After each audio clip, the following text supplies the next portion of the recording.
Pues San Juan, a Dios nunca lo ha visto nadie, solo vemos mundo. Y lo que aparece es solo mundo. Y ahora que tenemos microscopios y telescopios, no aparecen partículas divinas, aparecen partículas de Higgs. O galaxias, que son galaxias que ocupan espacio-tiempo, y Dios no está en ninguna galaxia tampoco. Entonces, el concepto de Dios como de otro mundo se nos ha derrumbado. Se nos ha derrumbado porque simplemente Dios no ocupa ningún espacio-tiempo, ni finito ni infinito. El mundo, el universo puede ser infinito, puede ser multiverso, como dicen, ¿ya?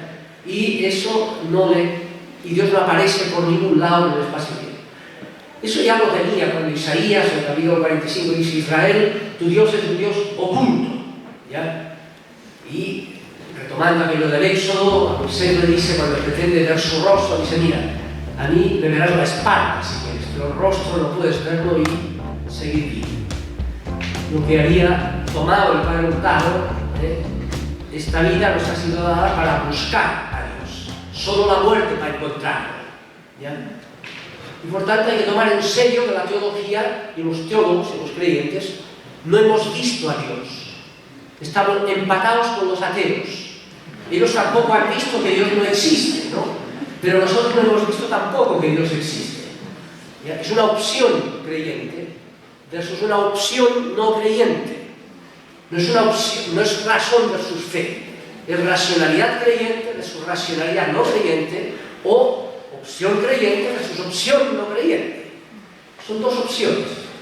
Entonces la pregunta es: ¿qué hay en este mundo, que es lo que compartimos creyentes y no creyentes?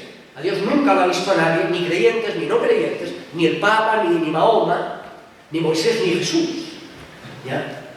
Obviamente nadie habría podido sacar la foto, digamos, de que en algún rico. No, el mundo es solo mundo. Ahora, ¿por qué podemos sospechar que, aunque aparentemente Dios no existe, sospechar que las apariencias pueden engañar y que la verdad obliga a ir más allá de las apariencias, a revelar, a quitar el velo que quizá tapa una realidad que quizá constituye el fundamento de sentido de lo que vemos, que está amenazado de sinsentido, que es un tema gordo, ¿no? Y para mí el punto más fuerte en esto es la evidencia en el mundo de lo que llamamos el problema del mal, y del problema del mal donde más duele, que es el sufrimiento de los inocentes. O sea, el riesgo real, objetivo, de que a la larga haya dado lo mismo haber sido Hitler que los 6 millones de muertos por Hitler, que todo haya sido por nada lo que haya ocurrido en este planeta Tierra después de X millones de años, ¿no? Como objetivamente ocurrirá. Este planeta desaparecerá fundido del Sol, y lo que hayan hecho o no hecho los terrícolas habrá sido por nada, ¿o no? Entonces la pregunta es, bueno, ¿qué es lo que puede ser razonable y convincente postular que eso que llamamos Dios tiene que ser? Es razonable postular, más allá de la sospecha, de proyecciones propias, etc. Y para mí ahí yo tomo una frase que leí en algún lado de San Agustín, un gran genio para bien y para mal, ¿saben? Las peores barbaridades también las ha dicho San Agustín. Pero las mayores genialidades también, ¿ya? Como que la doble predestinación, yo diría que no es una barbaridad, es decir, que pocos son los salvados, la mayoría han sido creados para ir al infierno por toda la eternidad. Eso, ¿ya? Pues de ahí Calvino lo sacó de San Agustín, digamos. Y podríamos citar los textos, de hecho aquí los sí. O sea, entonces, San Agustín decía, en el acto eterno de decidir crear, que claro, cuando uno ve el problema del mal, donde más duele el sufrimiento del inocente, está el libro de Job, y Job, cuando se plantea eso, llega a decir, ¿por qué demonio tengo que plantearme el tema? Maldito el día que dijeron a mi padre: has tenido un hijo. Feliz el aborto que no ha visto la luz. Palabra de Dios, ¿no? Es decir, ¿por qué yo no puedo hacer trampa y no escabullirme de la conciencia de que el mundo no es un mundo feliz? Es un mundo que implica mal atroz, y mal atroz por selección natural, porque hay más fuertes que por selección natural son ellos a costa de los más débiles, que son la mayoría. Y a Buda llegó a la misma conclusión. Viendo todo eso, la primera noble verdad del budismo concluyó que existir es sufrir. Entonces, ¿qué hacer con eso? San Agustín finalmente dice, bueno, porque una pregunta teológica fundamental es si el mundo implica mal, y lo implica, ¿por qué no existe solo Dios y se ahorra todos los problemas y nosotros también? ¿Por qué hay mundo? ¿Por qué no existe solo Dios? ¿Porque quería aplaudidores? ¿Que aplaudieran toda la eternidad viva a Dios como una especie de ombligo divino? ¿O por qué existe el mundo? ¿Ya? ¿Por qué no existe solo Dios, que es lo único absoluto, lo único necesario? ¿O es que el mundo, precisamente con el mal que implica, revela lo que Dios es? Que Dios es y lo que Dios es. Y esa es la genialidad de Agustín, que es la genialidad cristiana original, ¿no? En el acto eterno de decidir crear, dicen, de decidir que exista lo que no es Dios, con todo el mal que implica, porque no es Dios. Dios decide en ese mismo acto eterno encarnarse y morir en cruz. Es como más loco todavía. Dice, pucha, para pensárselo 3 veces, mejor solo que mal acompañado.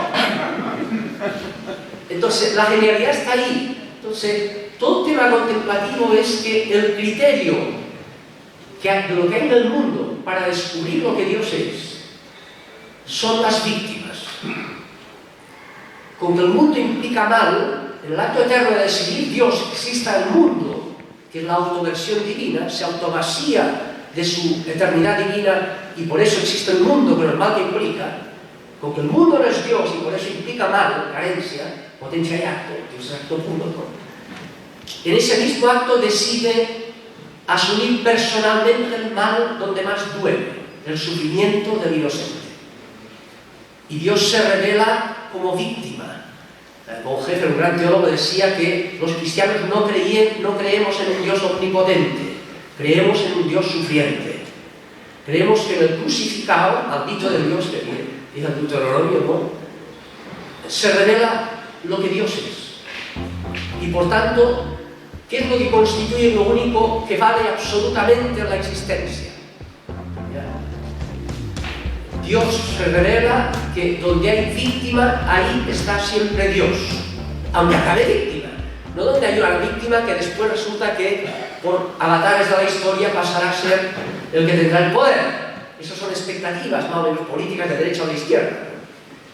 Dios se revela, feliz a los pobres significa feliz a los pobres, aunque acaben pobres, que es lo que suele ocurrir con los pobres. Feliz. ¿Y ese feliz qué significa? Porque ahí se juega la revelación del sentido de la existencia. Donde hay víctima, siempre producida por gente que cree que por selección natural, cuando gana, vale más que el que pierde, pues Dios se revela corrigiendo eso que viene del mundo. Resulta que Dios está siempre con el perdedor, a costa de quien oprime al otro porque cree que oprimiendo vale más.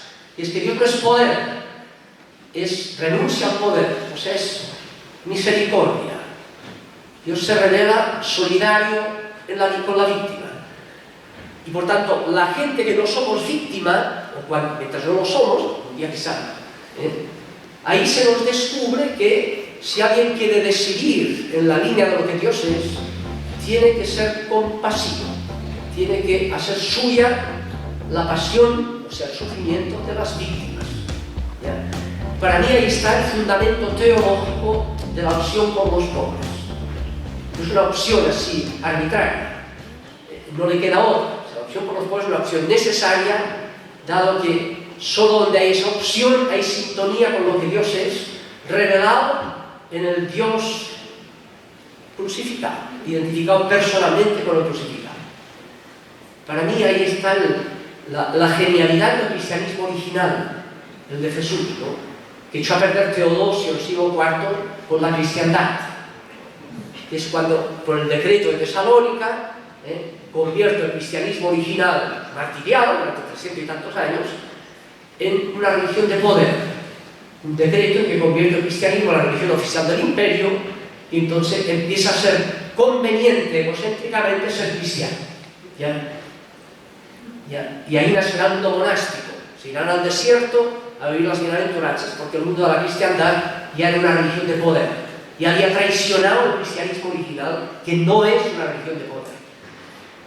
Yo creo que ese es el tema en el que estamos, ¿no? El Papa actual me parece que está apuntando de nuevo a ese punto, recuperar el cristianismo original de Jesús, yendo más allá de todo el bagaje de poderes eclesiásticos que por culpa del decreto de Tesalónica de Teodosio con la cristiandad introdujo la ambigüedad del cristianismo original, al convertir el cristianismo en una religión de poder y no en una religión que llama a la decisión por el pobre, por la víctima, aun cuando sea a costa del propio poder. Bien, eso es lo que quería presentar aquí.